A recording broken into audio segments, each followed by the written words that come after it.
The data analytics projects will allow you to level up your Excel skills by showing you how to use the basic and advanced functions of Excel that were introduced in the first video. I designed these data analytics projects so that you can practically apply the personal decision-making implications of the tax rules that you're learning about in your individual tax course. Let's get started with DA Project 1, where you will learn how to perform basic functions in Excel, such as relabeling Excel files and worksheets, learning cell references, creating effective labels, creating basic formulas, and meaningful cell references. You will also learn some advanced formulas, which will allow you to extract text from a string and use nested conditional statements. The tax objective of this data analytics project is to gain a better understanding of how to use the tax rate schedule by automating the process of computing a person's tax liability. Additionally, you will learn how to automate the process of computing the various tax rates that are effective for tax-optimized decision-making. The first step of Data Analytics Project 1 is to rename the Excel file using your name and your course identification. Well, you could do this directly. I'm going to demonstrate the process using File, Save As, and then I'm going to locate a place on my hard drive that's going to allow me to find it easily. For now, I'm just going to demonstrate the process using the desktop. I'm going to enter in my name, an underscore, the course number, the semester that I'm taking the course, and my section number. Once you have your name, your course identification, then go ahead and hit Save. The second step is to relabel the existing tab to Tax Rate Schedule. Right-click on the existing tab name, select Rename from the Quick menu, hit the Delete or Backspace key on your keyboard, and type in Tax Rate Schedule. We also need to add a new tab. Click the plus sign to add a new tab. Follow the process to relabel this tab as Input and Output Summary. In this tab, perform the following functions. In row 1, type "This sheet is used to enter basic details for the client for the 2022 tax year." Note, if you wanted to check your spelling, recall that you can do so using the Review Spell Check tab. I'll return to the Home menu. In cell B3, type Filing Status. Continue to follow the instructions to enter meaningful labels. To help you and others quickly identify the meaningful results, place bold boxes around cells A9 through A19. You can select multiple cells at the same time using the Control or Command key on your keyboard. Then, on the home page, go to Font and select the option for Thick Outside Borders. You will place inputs in cells A3 and A5. To help you and others quickly see where inputs go, highlight cells A3 and A5 and use a light blue shading. For now, in cell A3, enter single, and for gross wages, put in 16,800. This way you can match to an example that we did in class. Enter the standard deduction for a single taxpayer, and it's $12,950. In cell A9, we're going to create our first formula that computes federal taxable income from the information provided. Recall in class that we learned that individuals' federal taxable income cannot be negative. Thus, we need to use a conditional formula which enters a 0 when the gross wages are less than the standard deduction, but computes federal taxable income when the gross wages are greater than or equal to the standard deduction. Conditional formulas in Excel start with an equals if, open up a paren, and then say gross wages is less than the standard deduction, then we'd like it to enter a 0. Otherwise, it can subtract the standard deduction from the gross wages. You can test this formula by going back to our original example shown in class of 6,800 to verify that the federal taxable income would be 0. Once you've tested it, you can use the undo button to get back to the result that we had previously. Format cells A5 through A9 as dollars, with whole dollars as the precision level. Let's move our Input and Output Summary tab to the first tab in the workbook. You move tabs by grabbing and dragging it to the appropriate location. Return to the tax rate schedule. In cell B13, reference the federal taxable income that we just computed in cell A9 of the Input Output Summary tab. You can use formatting here. In order to effectively use the tax rate schedule, we're going to need the marginal tax rate and the cumulative amount of tax that needs to be added to the tax that's imposed on a particular row. Both of these amounts are contained in column C. I'm going to demonstrate several different methods that can be used pretty much interchangeably to extract text from a string. If you're familiar with regular expressions, you could also use regular expressions to extract the numbers that you need. Let's begin by adding 2 additional columns for our new information. Highlight columns D and E, right-click, and select Insert from the Quick menu.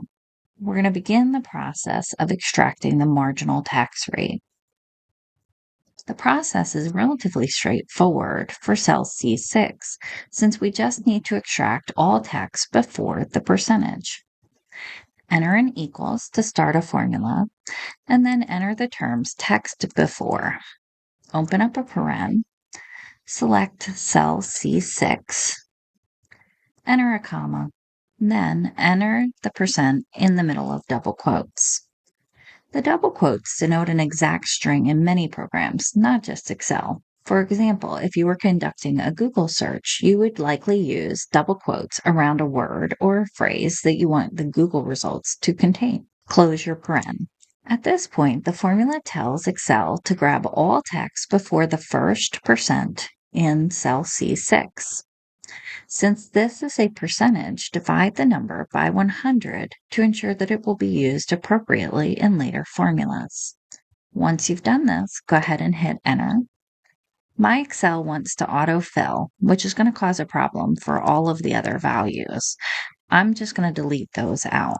Now that we've seen a basic extract text formula, let's get a bit more advanced. The marginal rate is in the middle of the text in the remaining rows. As such, we need to use a formula that will allow us to isolate the 2 numbers that come before the percent, but after the plus space. A helpful hint when you're extracting text is that while we as humans don't see spaces, computers do. We can use the reality that computers see spaces to our advantage for regular expressions and functions that extract text. A mid formula is used when you want to have Excel find a number in the middle of a specified set of characters.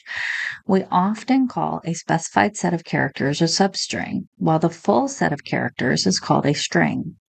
Strings can be comprised of any combination of letters, numbers, and symbols. To start this formula, hit your equal key, open up a paren, type in mid, open up another paren, put in left, open up a paren, C7, comma, find, open up a paren, enter our percentage in between the double quotes, enter a comma, C7, -1.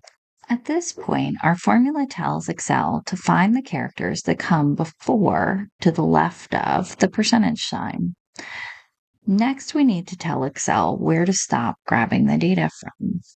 Enter a comma, then type in find, and in this case, we're taking advantage of the end of plus, so that S space that we see there with C7, and we're going to close that find function. and we're going to have it start grabbing at the +2 position. Finally, we're going to take advantage of the len function, which generates the number of characters in a text, C7, to have it grab the appropriate number of characters. Once we've completed this, let's close our entire function here by adding one additional paren and then dividing it by 100 so that it comes out as a percentage for appropriate use later. If you're struggling to get your formula to work, just remember that the location of the parens and the commas is very purposeful. So you might have to go back and rework this formula until you get it to come up with a result. Hit enter. If your Excel file doesn't autofill, go ahead and copy and paste that formula to the remaining rows of data. Let's do two more things before we leave this column. Let's format all of this data as a percentage and relabel the column as marginal tax rate. We also need to extract the amount of cumulative tax owed up to this marginal tax bracket. We could use text after or find functions, but in this case, I'll take advantage of a similar function titled search. Frequently, these functions, the find, search, and text after or text before, could be used as substitutes. So that you can see my formulas better, I'm going to shrink the size of the marginal rate column and also navigate over and shrink the size of column E. I'm going to relabel column E as cumulative tax. For the first row, that value is going to be 0, so I'm just going to type in a 0 here. Going beyond here, now I need to extract the tax that comes either before the plus or after the $sign. Hit equals on the keyboard and type in left, C7, search, open up a paren, and in this case, put a space plus C7 starting at position -1. This formula tells Excel to search for the string space plus and then to grab all of the characters that precede them. Once you've entered your formula, go ahead and hit enter and then copy and paste that formula down to the remaining rows. We can make sure that this data is formatted as a numerical value using the number menu at the top. In cells F6 through F12, we're going to use conditional statements to place the federal taxable income on the appropriate row of data. We're going to start with a basic conditional statement. It says equals if this amount is less than the top of our bracket, then enter that amount. Else, enter a 0. Again, Excel is trying to be helpful by autofilling, but I need to take that out for now. Let's do one more thing to this formula. Since the location of the federal taxable income is not going to change, let's use dollar symbols before both the letter and the number. In an Excel formula, the inclusion of a dollar symbol will fix the location of either the column or the row. And in my case, I'm fixing the location of both the column and the row. So I'm specifically referencing this cell. Once again, Excel is trying to be helpful with its autofill feature, but these are not the appropriate formulas for the remaining rows, which are going to need to rely on both the bracket base as well as the bracket limit. For the remaining rows, we can use either a nested if statement, or in my case, I'm going to show you how to use the if end condition. The inclusion of an N requires two conditions to be met simultaneously for the formula to return the positive result. After typing in my if end, I would need to start with the federal taxable income is greater than the bracket base. And then my second condition is that the taxable income be less than or equal to the bracket maximum. Once I have that condition met, I can close the paren for the end, and then I can tell Excel what to do. In this case, we're only going to tax the marginal amount. So we would take the federal taxable income minus the bracket base. Otherwise, we want to enter 0. Make sure you close all of your parens. Let's set the cell references to the federal taxable income to be fixed. And then we can go ahead and copy and paste our formula. Now we want to test it out. Since we have this, it's a little bit clunky, but we can certainly do so. Let's increase the amount of gross wages to $26,800 and see what occurs. And in this case, we can see, as opposed to the first situation where we had the $38.50 being imposed here, that we actually see the appropriate amount appearing on row 2. We can again increase the amount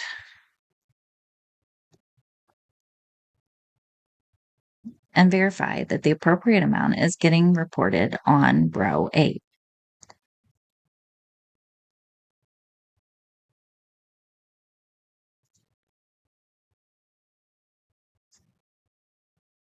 One more minor adjustment here before I leave this. This should actually be a less than or equal to in this case, so that if we had an amount of taxable income of $10,275, it would actually still go on this first bracket.